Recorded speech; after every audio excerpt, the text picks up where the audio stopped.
மணலை எந்த கொம்பனால் உருவாக்க முடியும்? எவனால் உருவாக்க முடியும்? யாரால? உன் தொழுகையால், உன் அழுகையால், உன் வழிபாட்டால், உன் ஜபத்தால், உன் அதிகாரத்தால் 6 அங்குலம் மலையை, 6 அங்குலம் ஆத்து மணலை உன்னால் வளர்த்து காட்ட முடியுமா? உன்னால உருவாக்க முடியாத ஒன்றை உனக்கு அழிக்கிற உரிமையை கொடுத்தவனால் எவன்டா? வளத்தை சுரண்டி கொழுப்பதை வளர்ச்சி என்று உனக்கு கற்பித்தவன் என்ன யோக்கியப்ப? எவன்? எவன்?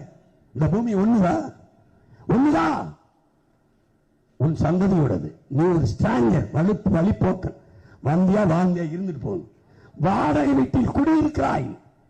வீட்டை காலி பண்ணும்போது வீட்டு உரிமையாளன் எப்படி பத்திரமா படைப்பியோ, நாளைக்கு உன் பிள்ளைகள் தந்த பூமியை பத்திரமா படைச்சு போகணும். எப்படி?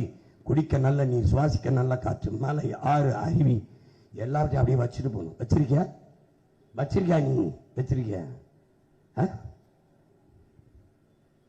நான் பூரா பள்ளிக்கூடம் கல்லூரியை மூடிடுறேன். உங்களை படிக்க வச்சு என்னத்துக்கு? எதுக்கு சொல்லு? எதுக்கு படிக்கிற?